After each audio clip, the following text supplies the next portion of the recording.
Алматыдағы ғылым ордасы сан түрлі ілімді ұштастырған. Бұл академияға келуге алғашқы себеп. Ал қалған 4 себебін біз сіздерге алда айтамыз. Ғимаратқа кіргеннен классикалық сарын мен ұлттық өрнектің стильдік элементтері біріккен архитектурасымен таңғалдырады. Жалпы ғимаратта 4 музей бар. Өздеріңіз байқасаңыздар, мына жақта сирек кездесетін кітаптар музейін көресіз. Ал мынау бізде табиғат музейіне алып баратын жол. Ендеше табиғаттан бастайық.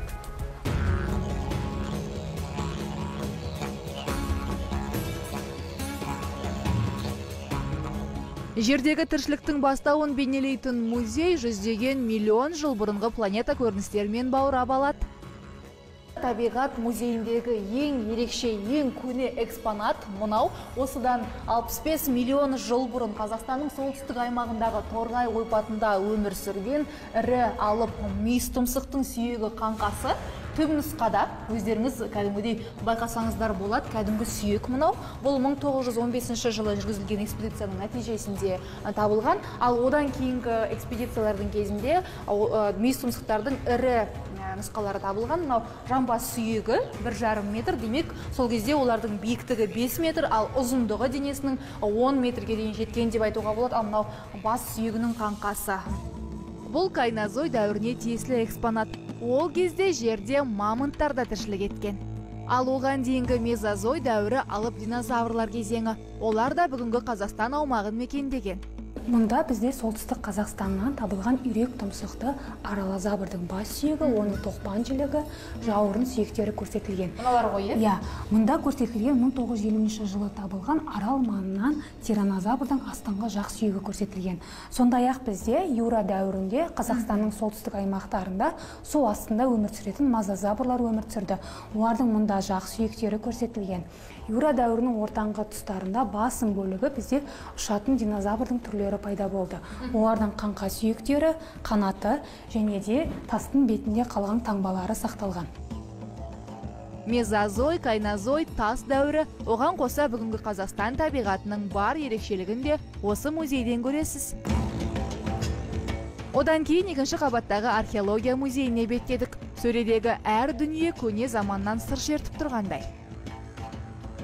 Археология музейіндегі ең ерекше экспонат мынау. 1998 жылы арнайы жүргізілген зерттеулер нәтижесінде Шығыс Қазақстан облысы Берел қорымынан табылған қабір біздің заманымызға дейінгі 3-4 ғасырға тиесілі шамамен. Өздеріңіз байқасаңыздар, Берел көсемі өзінің қабіріне мынадай 13 жылқыны бірге жерлеген. Олардың ат әбзелдері таза күмістен, алтыннан болған екен. Бүгінгі таңда жылқылар да, жалпы адамдардың сүйектері де арнайы зертханаларда сақталады. Ал мынау дәлме-дәл көшірмесі.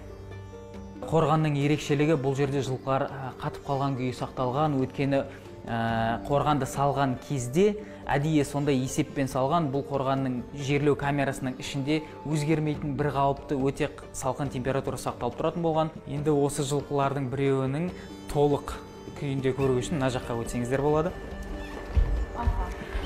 Бұл жерде енді мына жылқының ерекшелігі сол жылқыларды қалай әдемілеген көрсеткен.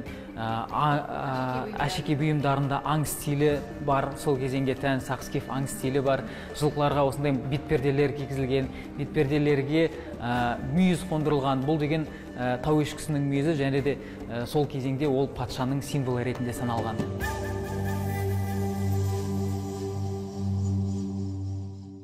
Кел балалар оқылық, оқығанды көңілге ықыласпен тоқылық. Баршамыз жат қабілетін Ыбырай Алтын Сариннің дәл осы өлеңінің түп нұсқасын осы музейден көресіз.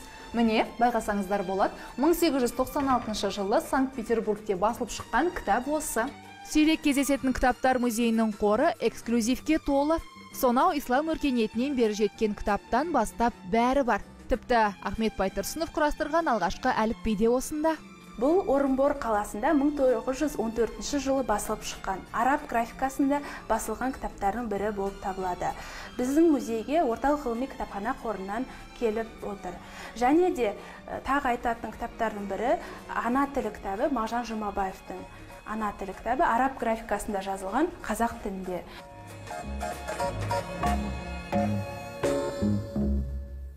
Ендігі аялдама ғылымның даму тарихы. Қазақстан ғылымының тарихы музейіндегі ең ерекше экспонат мына Қазақстанға ең алғаш рет келген ноутбук. Бұл ноутбукты алып келген академик Сұлтангазин. Ол кісі математик, Киото университетіне барып, Жапонияға барып лекция оқиды. Сол кезде сыйлаған ноутбук бұл Қазақстанға алғаш рет келген 90 жылдардың басында.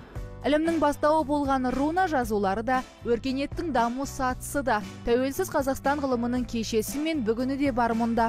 Ал мына ескерткіш пайдалы қазбаға бай еліміздің символы іспеттес. Бұл пирамида қазақстандық минералдардан 166 минералдан құрастырған инженер Комаровтың жасаған дүниесі, оны академик Чокинге сыйланған. Негізі бұндай пирамида Чокиннің отбасының айтуы бойынша үшеу деп аталады. Біреу Сатпаевқа сыйланған, екіншісі Қонаевқа сыйланған, үшіншісі бізге сыйланған мынау пирамида. Міне, ғылым ордасы жер бетіндегі тіршіліктің де, адамзаттың да, білім мен ғылымның да қалыптасу, даму тарихын паш ететін жер. Келіп, біліп, көрсеңіз білім қорыныңыз толыға түсері анық.